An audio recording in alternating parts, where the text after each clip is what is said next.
This is the secret to boosting your creativity and why it's so important.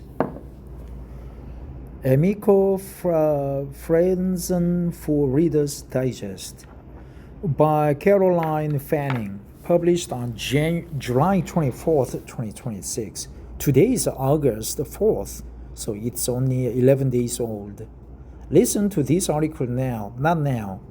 Get ready to tap into your creative genius and find inspiration in your everyday life. This feature is part of Reader's Digest August September 2026 print cover story, The New Genius, where we share tips on how to master valuable skills in an AI driven world.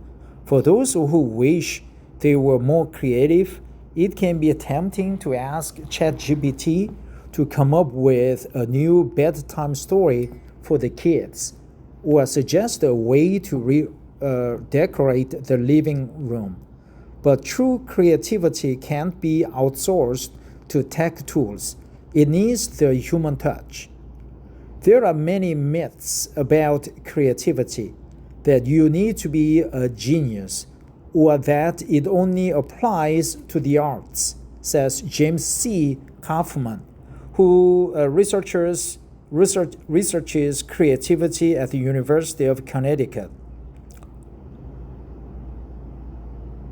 I wonder Kaufman is the famous multilingual guy from Canada, right? That's not true. You can be creative in anything: gardening, training animals, decorating. It's about trying something new, even in small ways.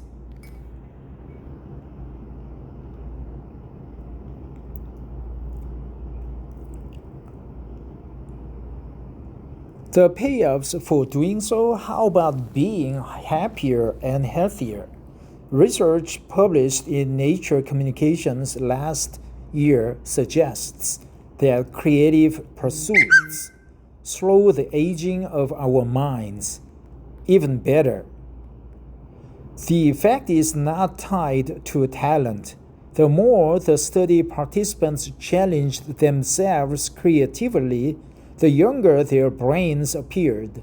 Combine this with stress reducing, mood boosting effects of engaging in a creative pursuit, and you can see why psychology today called creativity one of the most underrated mental health tools we have, right?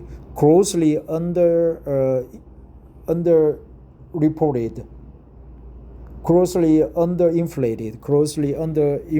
underrated mental health tools, underrated.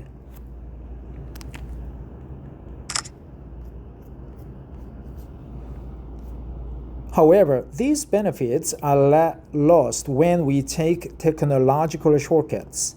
And while the answers that AI spits out sometimes seem imaginative, they are only ever imaginative.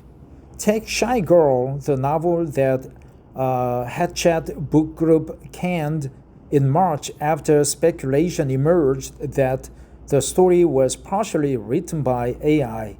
Even before early readers sounded the alarm, a publisher's weekly review stated that the book doesn't have much new to say and reads as a simplified blend of two other popular novels.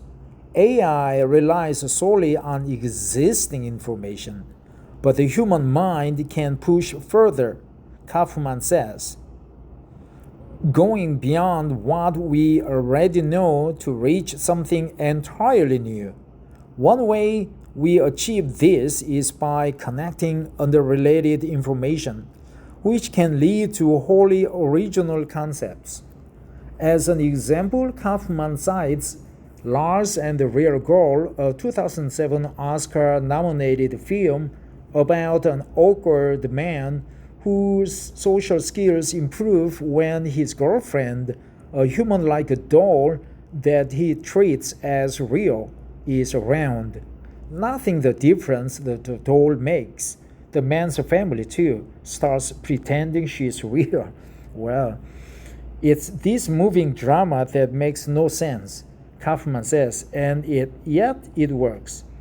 Even if AI could eventually match us on the true creativity, there may be a little appetite for its output.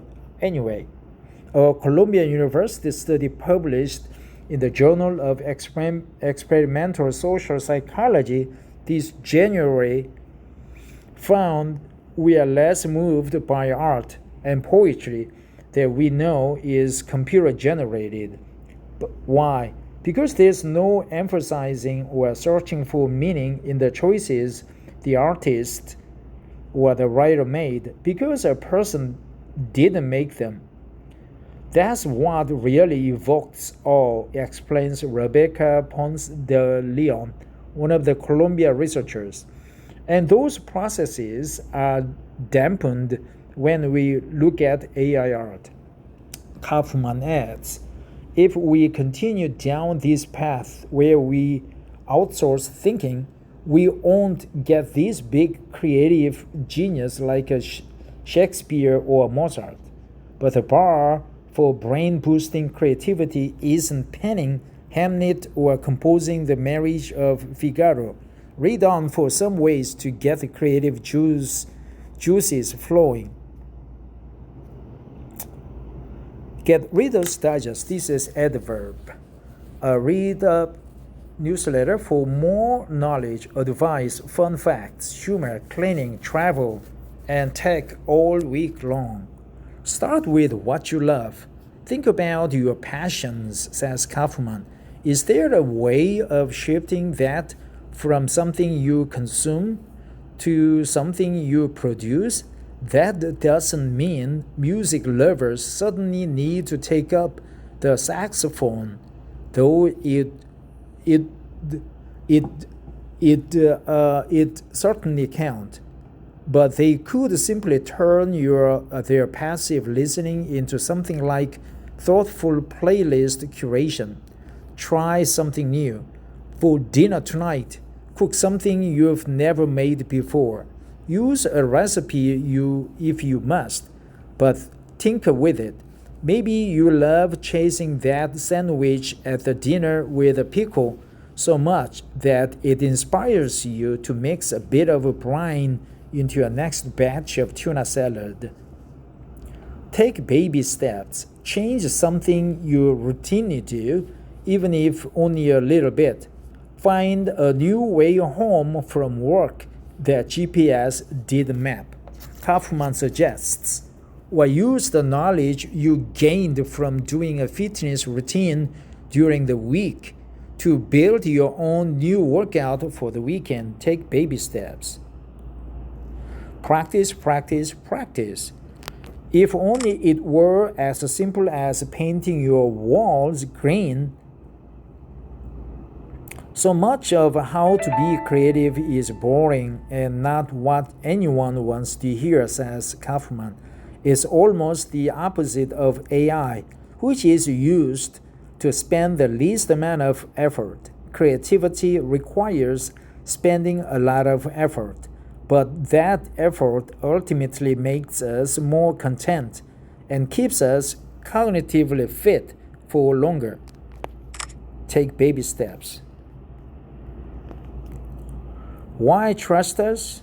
I've read that before. So to be creative, we need to practice, practice, practice. Take baby steps. Try something new. Start with what you love.